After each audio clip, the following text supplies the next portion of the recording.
Heartfulness ध्यान के अभ्यास के लिए बैठने के स्थान का क्या कोई महत्व है? जहां तक संभव हो, हम प्रत्येक कार्य और गतिविधि के लिए अलग स्थान आरक्षित रखते हैं, चाहे हम घर पर हों या कार्यालय में।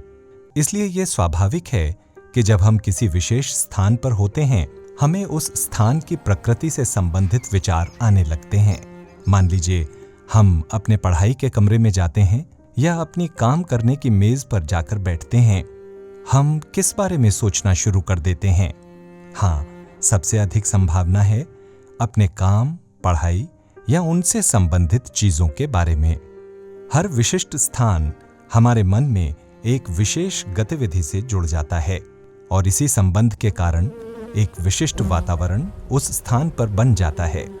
विचारों की शक्ति एक बहुत ही शक्तिशाली ऊर्जा है। माना जाता है कि बुद्ध ने एक बार कहा था, हम अपने विचारों से संसार बनाते हैं। जब हम कुछ करने का संकल्प करते हैं तो हमारे विचार और जो कुछ हम करना चाहते हैं उनके बीच का संपर्क सूत्र तीव्रतर हो जाता है।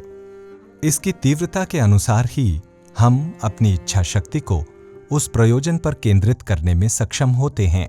इसलिए जब हमारे ध्यान के अभ्यास के लिए हमारे पास एक विशेष स्थान होता है तो हमें महसूस होता है कि सिर्फ वहां होने से ही हमारे हृदय में ध्यान की दशा पुनर्जीवित हो जाती है। वहां के वातावरण से हम प्रेरित और प्रोत्साहित महसूस करते हैं और इससे हमारे लिए गहन ध्यान में जाना सहज बन जाता है और ये तेजी से होता है।